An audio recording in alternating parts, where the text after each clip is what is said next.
आप सभी से अनुरोध है कि हमारे चैनल को लाइक और सब्सक्राइब कर दे। ऐसे और वीडियो देखने के लिए आपका धन्यवाद।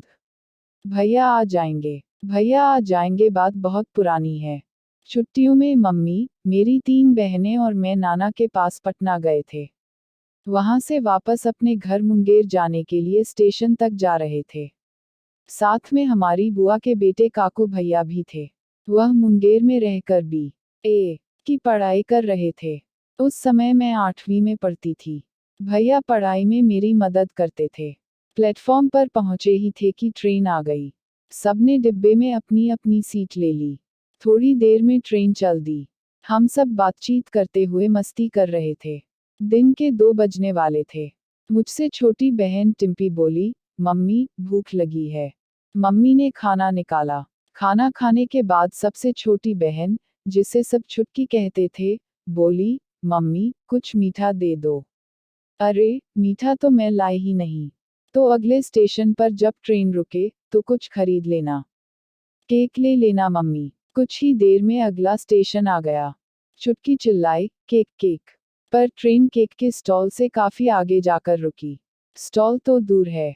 ट्रेन ज्यादा देर नहीं रुकेगी, रहने दो। मम्मी ने समझाया, पर छुटकी कहाँ मानने वाली थी। मैं दौड़कर ले आता हूँ, काकू भैया ने कहा। मम्मी ने 10 रुपए दिए। भैया नीचे उतर गए। प्लेटफॉर्म पर काफी भीड़ थी। कुछ देर बाद ट्रेन की सीटी बज गई। भैया नहीं आए। सीटी तो बज गई। मैंने कहा, पता नहीं कहाँ रह गया। मम्मी परेशान थी। मम्मी गेट तक गईं, बाहर झांका। इतने में ट्रेन धीरे धीरे चलने लगी। प्लेटफॉर्म पर काफी भीड़ थी। मम्मी ने बताया कि उनको भैया दिखे। उनके हाथ में केक था। वे काफी पीछे थे और दौड़ रहे थे। इतने में ट्रेन तेज हो गई। मम्मी, भैया कहाँ रह गए? छुटकी ने पूछा। शायद किसी और डिब्बे में चढ़ गया होगा। मुंगेर पर मिल जाएगा। मुझे भेजना ही नहीं चाहिए था उसे। तुमने ही जिद की थी। हम सब चुप हो गए। छुटकी तो रुआसी हो गई। मम्मी, भैया आ जाएंगे ना? हाँ, आ जाएंगे, मम्मी ने परेशान होकर कहा। 3 स्टेशनों के बाद मुंगेर आने वाला था। सब बेसब्री से मुंगेर आने का इंतजार कर रहे थे। हम सबको उम्मीद थी कि भैया दूसरे डिब्बे में चढ़ गए होंगे और मुंगेर स्टेशन पर मिल जाएंगे। इतने में मुंगेर स्टेशन आ गया।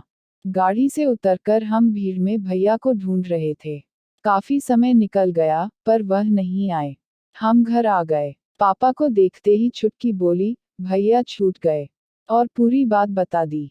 गलती मेरी है, मैंने ही उसे केक लेने भेज दिया था। मम्मी ने कहा, अब परेशान मत हो इंदु, अगली ट्रेन से टिकट लेकर आ जाएगा वह। पर पैसे नहीं हैं उसके पास। उसने अपना पर्स मेरे पास रखवा दिया था और जो पैसे मैंने दिए थे, उससे केक खरीद लिया। ओह, चलो देखते हैं। 4 घंटे बाद अगली ट्रेन आनी थी। हम सब बेसब्री से इंतजार करने लगे और भैया सच में उससे आ गए। मम्मी ने सवालों की झड़ी लगा दी, कैसे आए? ट्रेन से, बिना टिकट? नहीं, टिकट लेकर। पैसे कहाँ से आए? तुम्हारे पास तो पैसे थे नहीं।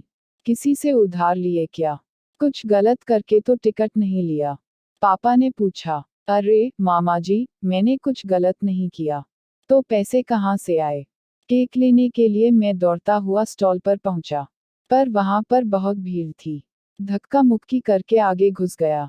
केक देने में दुकानदार ने देर लगा दी। किसी तरह केक खरीदा। पलटकर देखा, तो ट्रेन चल दी थी।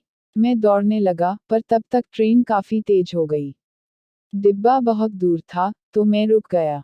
फिर क्या हुआ? मैंने पूछा। मैं वहीं बेंच पर बैठ गया। समझ में नहीं आ रहा था कि क्या करूं। पैसे थे नहीं, बस मामी को दे दिया था। 10 रुपए का केक आ गया था। मुंगेर तक का टिकट 7 रुपए का था। क्या करूं? किसी से मांग लूं? किसी को पूरी बात बताऊंगा, तो शायद वह मदद कर दे या स्टेशन मास्टर से कहूं। तभी कुछ सूझा। क्या सूझा? मम्मी ने पूछा। मैंने केक वापस कर दिया। क्या? केक वापस कर दिया? सब एक साथ बोले। हाँ, मैंने सोचा कि केक वापस कर दूं, तो रुपए मिल जाएंगे और उससे टिकट खरीद लूंगा। अच्छा, मम्मी बोली। पहले तो दुकानदार ने आनाकानी की, पर जब मैंने पूरी बात बताई, तो उसने केक लेकर पूरे 10 रुपए वापस कर दिए। अरे वाह, पापा खुश हो गए। 7 रुपए का टिकट लिया। भूख भी लग रही थी। 2 रुपए का बिस्कुट का पैकेट खरीदा और अगली ट्रेन से आ गया। और मामी, यह रहा आपका 1 रुपया। हिसाब बराबर।